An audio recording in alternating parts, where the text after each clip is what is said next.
오늘 저는 예레미야 6장 1절로 15절을 본문으로 귀가 할례를 받지 못하였으므로 라는 제목으로 말씀을 전하고자 합니다. 당시 타락한 예루살렘에 살고 있는 사람들의 모습은 어땠는가? 그들은 너무나 안심했습니다. 전쟁의 소문이 나는데도 불구하고 그들은 안심했습니다. 왜냐? 거짓 선자들이 전해주는 그러한 예언을 들었기 때문입니다.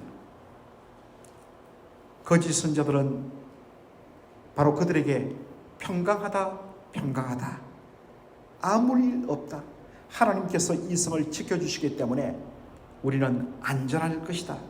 왜냐? 이제 우리가 며칠 후면 보겠지만 예레미야 7장 4절에 바로 여호와의 성전이 이곳에 있다. 여호와의 성전이 이곳에 있다.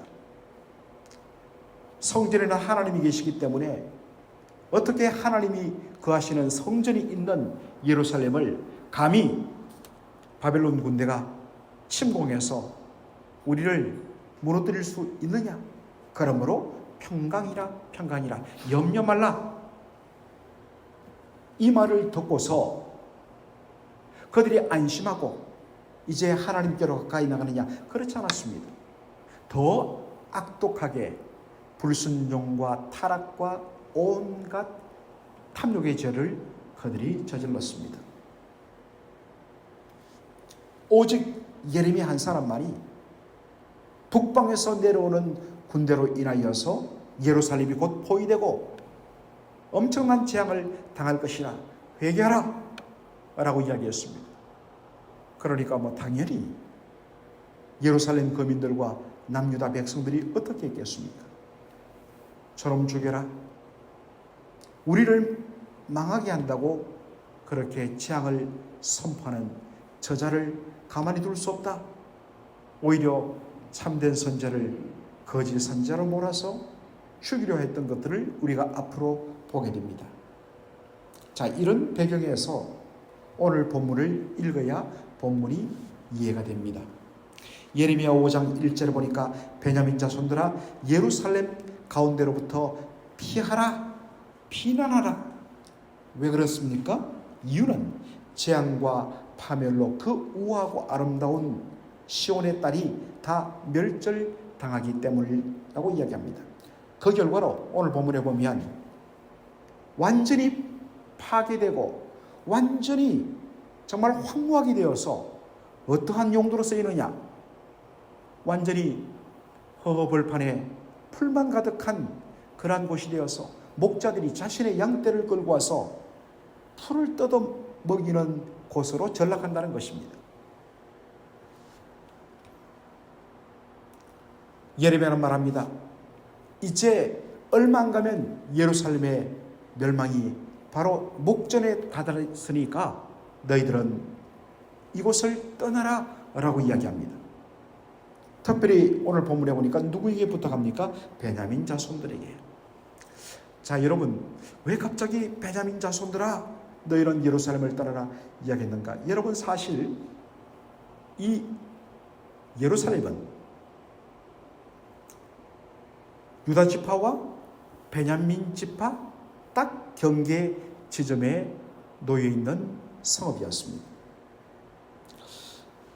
우리가 성경에서 종종 기드론 골짜기, 흰놈의 아들의 골짜기 이런 표현들을 우리가 종종 보게 되는데 예루살렘은 바로 시온산이란 산 위에 세워진 도시입니다. 산이 있으면 산과 산 사이에는 뭐가 있겠습니까? 골짜기, 계곡이 있겠죠. 그리고 그 계곡에는 바로 시냇가가 흐르겠죠. 그래서 예루살렘은 높다란 시온산 위에 세워졌는데 그 아래쪽 남쪽으로는 바로 흰놈의 아들들의 골짜기라는 이름을 가진 골짜기가 있었고, 그리고 예루살렘 성 동쪽으로는 바로 감람산, 예수님이 기도하시던 감람산과 바로 이 시온산 사이에 골짜기가 하나 되어 있는데 그것을 기드론 골짜기라고 이야기합니다. 바로 예루살렘 남쪽의 흰놈의 골짜기를 기준으로 유다 지파와 위쪽의 바로 베냐민 지파가 그렇게 맞닿아 있었는데 그 사이에 있는 도시가 예루살렘이었습니다. 마치 우리가 여기 워싱턴 DC를 기점으로 위쪽은 메릴랜드, 바로 아래쪽에 포토맥 강이 흐르죠. 포토맥 강 남쪽이 바로 우리 맥클린이고 북버지니아가 그렇게 되는 것 똑같은 그림입니다. 그러니까 위쪽으로 베냐민 지파가 맞닿아서 있기 때문에 이야기합니다. 절대로 예루살렘 가까이 있지 말라. 예루살렘을 떠나라 라고 이야기합니다. 더군다나 예레미야가 어디 출신입니까? 물론 그는 제사장 가문에 소속된 선지자지만 그는 베냐민 땅 아나도 출신의 바로 선지자 예레미야에게 하나님의 말씀이 임했다. 우리가 예레미야 1장을 통해서 보았던 것입니다. 자기가 태어나고 자란 곳이 베냐민 땅. 그러니까 베냐민 지파는 아니지만 자신이 그곳에 뿌리를 내리고 살아가는 제사장 가문이기 때문에 팔이 아무래도 더 안으로 굽는 거죠. 베냐민 자손들아, 하나님께서 곧 심판할 예루살렘을 빨리 가까이도 가지 말고 벗어나라 라고 이야기합니다. 하나님의 심판이 이미 예고되었는데 그 주변에 그 가운데 머뭇거리고 함께하면 어떻습니까? 함께 멸망당하는 것입니다. 살 길은 오직 하나, 그 죄악된 곳으로부터 속히 떠나야 합니다. 아브라함의 조카 롯이 어떠했습니까? 하나님께서 멸망하게 될 소돔과 고모라에서 속히 벗어나야 했습니다. 그런데 그 심판 가운데 롯의 아내는 그 두고 온 모든 것에 대한 소돔과 고모라 자체에 대한 미련 때문에 뒤돌아보지 아니하고 속히 앞으로 도망가야 되는데 뒤로 돌아보며 지체했다가 소금 기둥으로 그 표현되는 멸망을 당하게 된 것입니다. 사랑하는 성도 여러분, 이것은 오늘날도 마찬가지입니다. 죄악된 곳으로부터 떠나야 됩니다. 하나님을 찬송치 아니하고 그저 불평과 다툼과 남에 대해서 이야기하고 부정적으로 말하는 사람들과 함께 있으면 자기도 모르게 그냥 빠져요. 나는 안 그럴 거야. 아니에요, 여러분들. 검묵자흑이란 말 있죠. 묵을 가까이 하면 검게 되어 있습니다. 하나님이 심판할 예루살렘으로부터 빨리 피하고 떠나라. 그것이 마지막 살 길이다 라면서 가까이 살고 있는 베냐민 자손들에게 안타까운 마음으로 말씀하고 있는 것을 보게 됩니다. 예레미야 6장 6절에 보면 예루살렘에 대한 하나님의 분노가 나와 있습니다. 너희는 나무를 베어서 예루살렘을 향하여 목책을 만들라. 그렇게 되어 있죠. 우리 개역 한글판에는 흉벽을 쌓아라.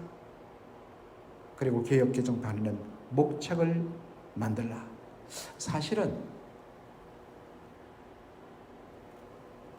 의미가 잘 와닿지 않습니다. 자, 그래서 설명이 필요한데 여기 너희란 것은 바로 바벨론 군대를 말합니다. 바벨론 군대는 속히 가서 예루살렘 성에다가 흉벽 혹은 목책을 쌓아라. 이게 뭐냐면 여러분들 영화에도 보면 쉽게 말하면 나무로 사다리 같은 것들을 엮어갖고 성에다가 딱 성벽에 기두고 거기 어떻습니까? 그걸 타고 올라와서 바로 성 위로 올라가서 성을 점령하는, 그때 쓰이는 우리나라 영화에는 사다리로 표현되지만은 이 사람들은 두 가지를 합니다. 거기 앞에다가 계속 흙을 쌓고 해서 비스듬히 경사지게 그대로 성벽과 맞닿는 그러한 것들을 만들든지 아니면 나무를 잘라서 나무로 그렇게 성벽에 올라갈 수 있는 거대한 그러한 나무 사다리를 만들든지 어쨌든 바로 예루살렘을 칠 준비를 하라는 것입니다. 왜 그렇습니까? 그 다음에 이는 벌받을 성이다. 그 중에는 온갖 포악만이 가득할 뿐이다. 이렇게 표현합니다.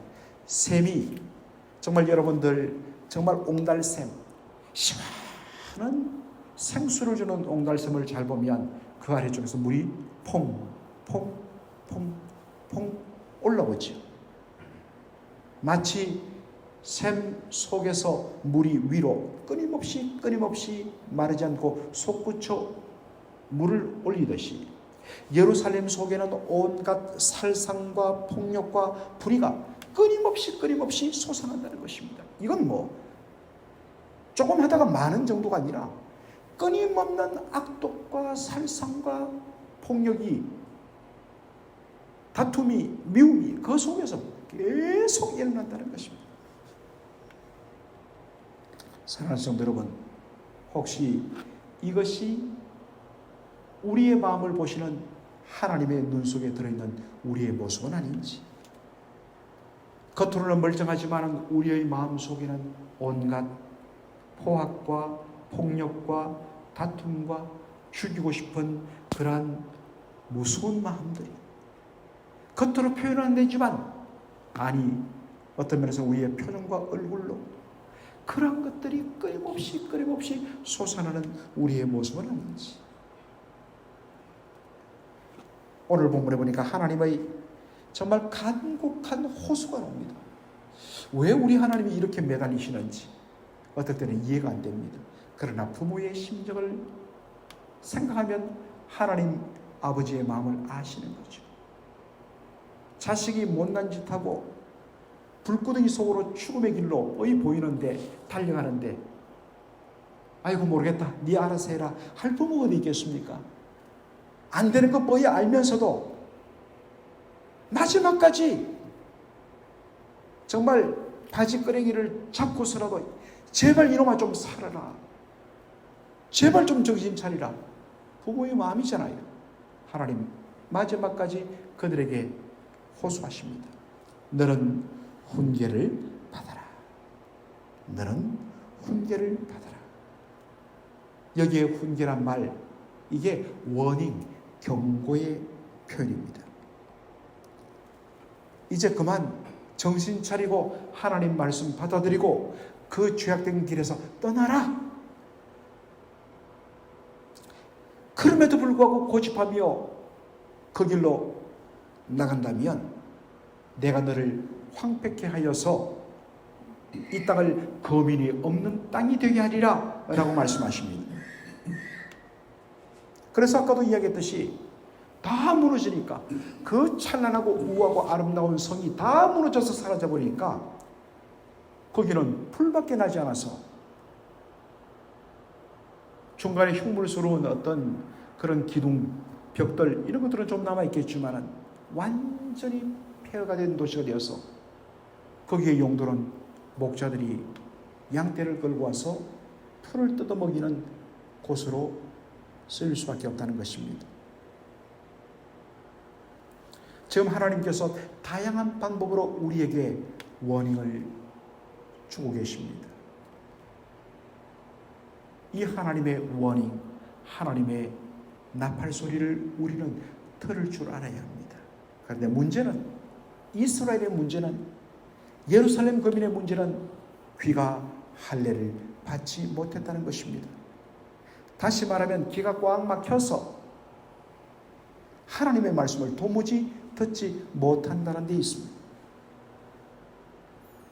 여러분, 우리의 눈이 어두워졌다 성경이 이야기했을 때 이것은 육신의 눈만 어두워진 것뿐만 아니라 그 속에는 중의 또 하나의 의미가 들어있습니다. 바로 영안이 잠기고 어두워졌다는 뜻입니다.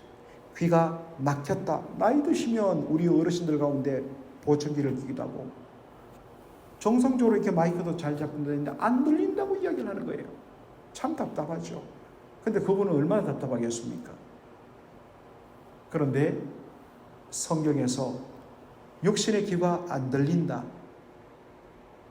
그 속에는 바로 영적으로 그 심령이 꽉 막혀서, 아니 어떤 면에서는 자기 스스로 하나님의 말씀 듣기 싫어서 마음을 닫아버리는 것,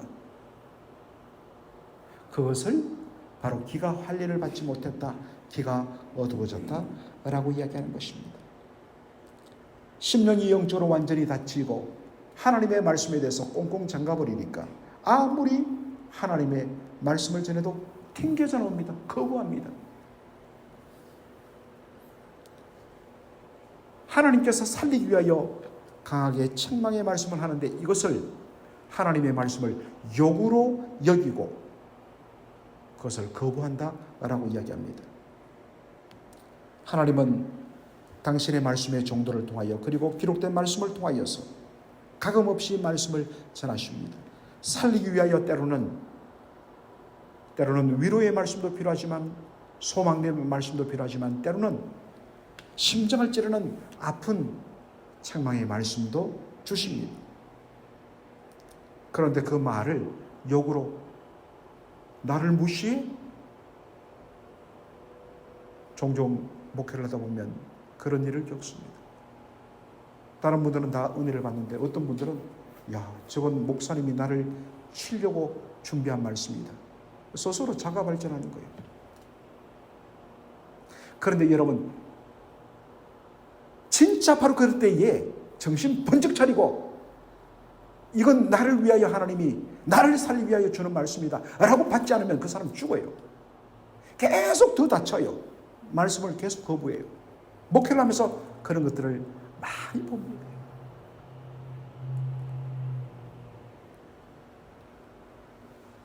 사실은 고통스럽지만 그 말씀은 자신을 살리는 생명의 말씀입니다. 바로 그때 진짜 영적으로 실험해갖고 이건 나에게 주는 살리는 말씀이다, 영혼의 보약이라고 받아들여야 됩니다. 진짜 보약은 여러분 어떻습니까? 달콤한 약인데 우리에게 건강을 주는 약, 여러분 없습니다. 암을 치료받는데 키모를, 우리 그 약물요법을 키모라고 이야기하지 않습니까? 여러분 키모 맞는데 이야 몸이 기력이 오유 올라오고 그 다음날 밥도 잘 먹고 운동도 잘, 그런 거 없습니다.